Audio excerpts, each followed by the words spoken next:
A paz do Senhor, meus amados anjinhos. Tudo bom com vocês? Eu espero sinceramente que sim. Vamos a mais uma leitura da Bíblia hoje, em Gênesis capítulo 26.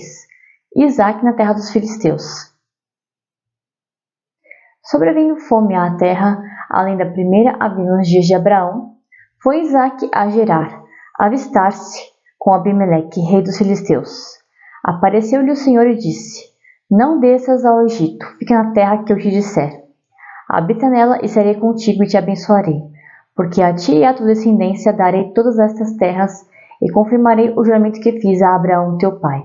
Multiplicarei a tua descendência como as estrelas dos céus, e lhe darei todas essas terras. Na tua descendência serão abençoadas todas as nações da terra. Porque Abraão obedeceu à minha palavra e guardou os meus mandatos, os meus preceitos, os meus estatutos e as minhas leis. Isaque, pois, ficou em Gerar. Perguntando-lhe os homens daquele lugar a respeito de sua mulher, disse: É minha irmã. Pois temei dizer: É minha mulher, para que, dizia ele consigo, os homens do lugar não me matem por amor de Rebeca, porque era formosa de aparência.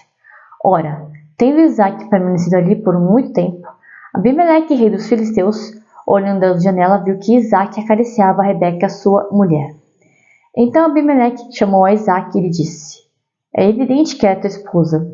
Como, pois, disseste, é minha irmã? Respondeu-lhe Isaque, porque eu dizia, para que eu não morra por causa dela. Disse Abimeleque: Que é isso que nos fizeste? Facilmente algum do povo teria abusado de tua mulher e tu atraído sobre nós grave delito. E deu esta ordem a todo o povo: Qualquer que tocar a este homem ou a sua mulher certamente morrerá. Semeou Isaque naquela terra e no mesmo ano recolheu cento por um, porque o Senhor o abençoava. Enriqueceu-se o homem, prosperou, ficou riquíssimo. Possuía ovelhas e bois e grande número de servos, de maneira que os filisteus lhe tinham inveja. E por isso lhe entulharam todos os poços que os servos de seu pai haviam cavado nos dias de Abraão, enchendo-os de terra. Disse Abimeleque a Isaque: Aparta-te de nós, porque já és muito mais poderoso que nós. Então Isaque saiu dali e se acampou no vale de Gerar, onde habitou. E tornou Isaque a abrir os poços que se cavaram nos dias de Abraão, seu pai, porque os filisteus os haviam entulhado depois da morte de Abraão. Ele lhes deu os mesmos nomes que já seu pai lhes havia posto. Cavaram os servos de Isaque no vale e acharam um poço de água nascente.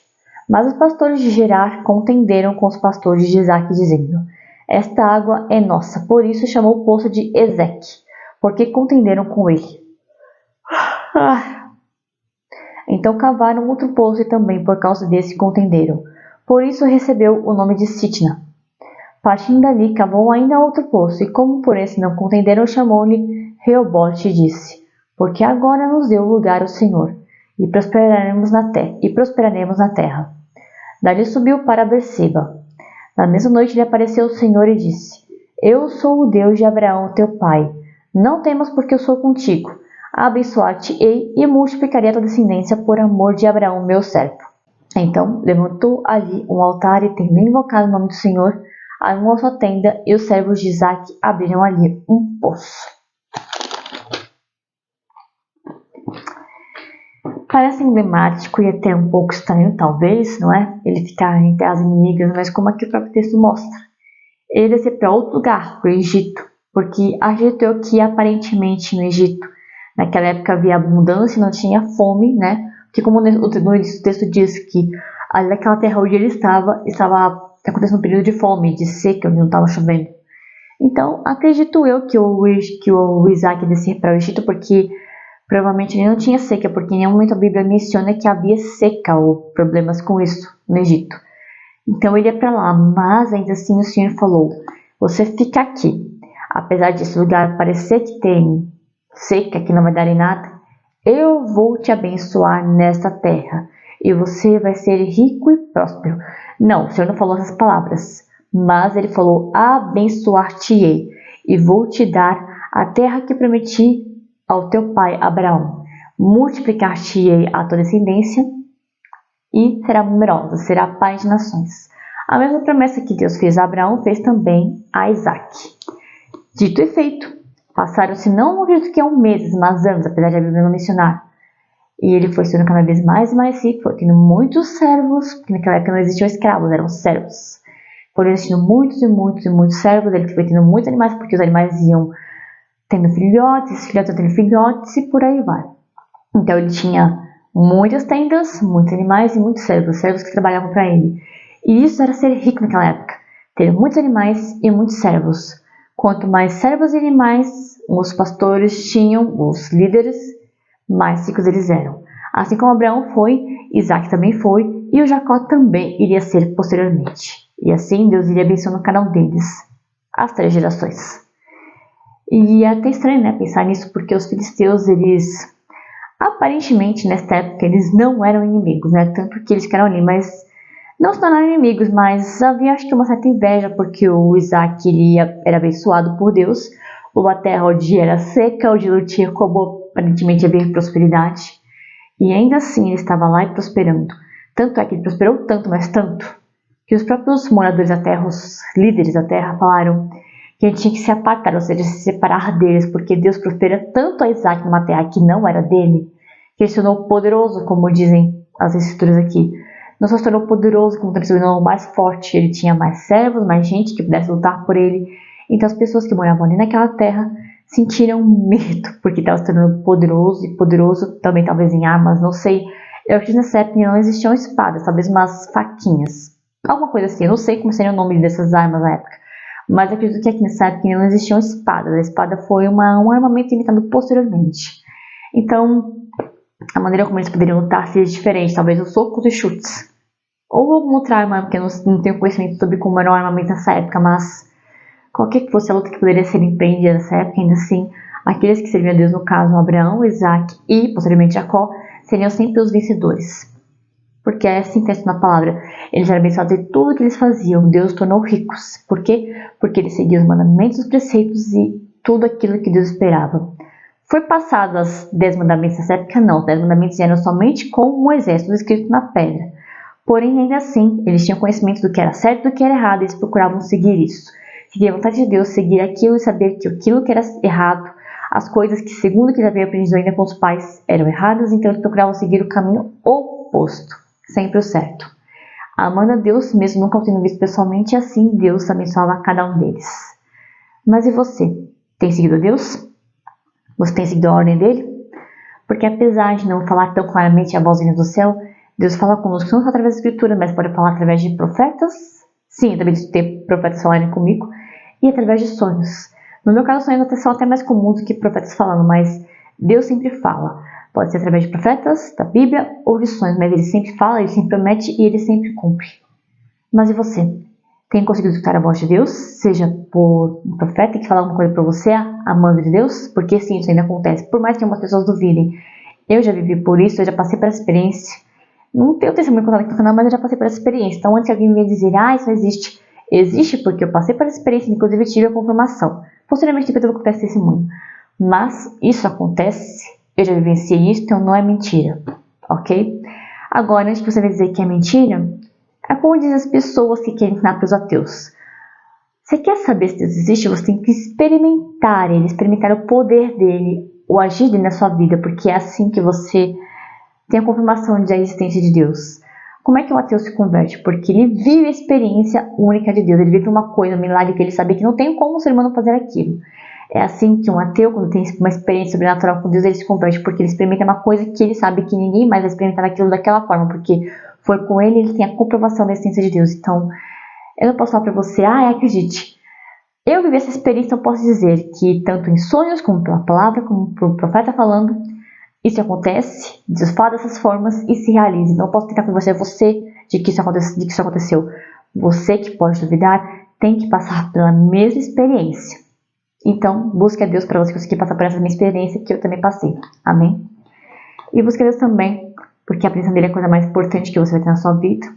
Porque assim como aconteceu com Abraão, com Isaac e posteriormente com Jacó, ele também quer te abençoar e também quer que você seja próspero e abundante, mas não apenas financeiramente, mas espiritualmente, tendo muito de Deus na sua vida e quase nada do mundo.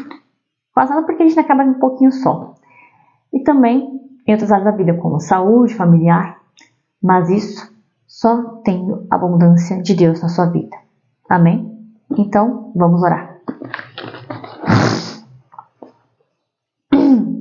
Feche seus olhos agora. Senhor, meu Deus, graças te dou pelo teu conhecimento que o Senhor nos dá para entender a tua palavra, para entender os teus mandamentos, os teus ensinamentos, para não só aprender como poder viver dia após dia aquilo que o Senhor nos deixou. Porque sem os teus ensinamentos, sem a compreensão que o Senhor dá da tua palavra, não é possível necessariamente vivê-la. Porque muitas pessoas viveriam de qualquer maneira, viveriam a sua própria vontade. Mas existe sim a maneira certa de viver a tua palavra, a tua vontade. Porque muitas vezes para viver a tua vontade, os teus ensinamentos, nós vamos ter que abrir mão de coisas que a gente acha que são importantes ou que têm relevância na nossa vida. E só lá para frente nós descobrimos que não era tão relevante, tão importante assim como nós imaginávamos.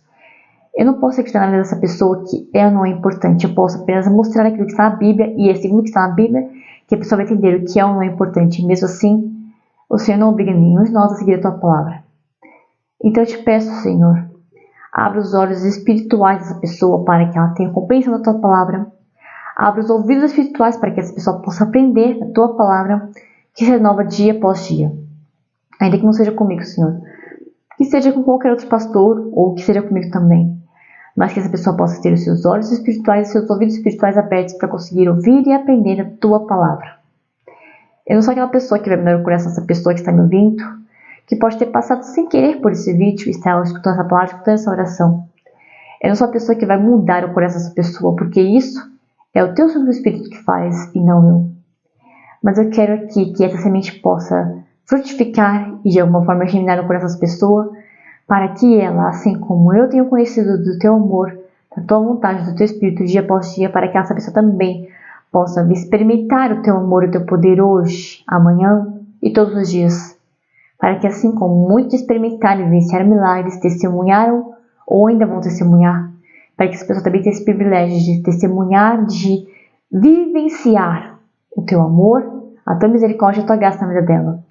Para que essa pessoa também possa ter uma noção do quão grande é o seu amor pela humanidade.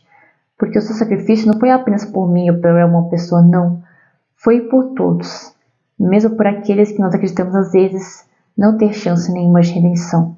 Porque sempre há chance de redenção enquanto há vida, enquanto estiver alguém orando por outras vidas.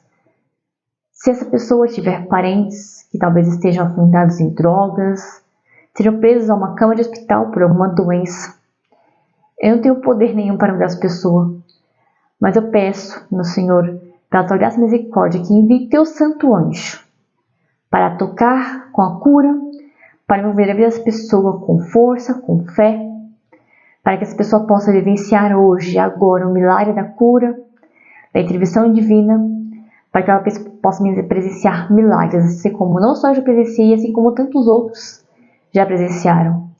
Que essa pessoa possa hoje começar a viver o grande milagre do Senhor na vida dela. Que possa ver o seu amor agindo, que possa ver a tua mão poderosa, fortalecendo as suas forças, multiplicando o seu vigor, derrotando os inimigos e honrando a vida dela diante daqueles que talvez queiram envergonhá-la, humilhá-la. Ainda que ela já tenha sido humilhada, Senhor, talvez uma humilhação grande ou pequena, não sei, assim como eu também já fui.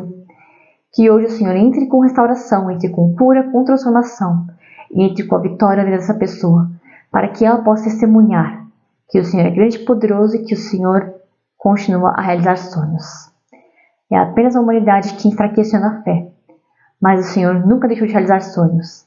E que essa pessoa hoje possa testemunhar e possa dizer: Deus ainda realiza sonhos. Aleluias.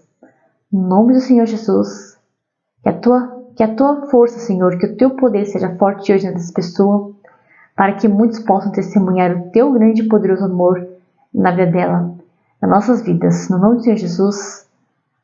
Amém. Você crê? Eu espero que sim. Deus espera que você crê. Por mais que eu fique esperando, é só você que pode demonstrar a sua fé, o quanto você acredita para Ele.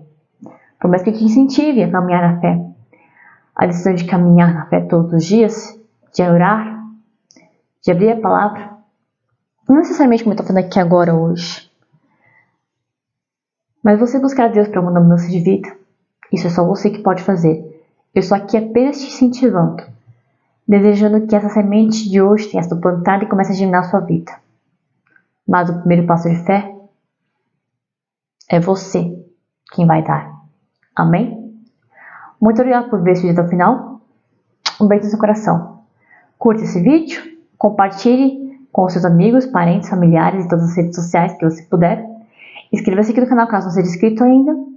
E ative o sininho, que tem um canto aqui desse vídeo, aqui em cima, aqui embaixo, para fortalecer o canal e para receber mais vídeos de pregações e orações como essa. Amém? Fique com Deus e até o próximo vídeo, se assim o Senhor me permitir. Tchauzinho.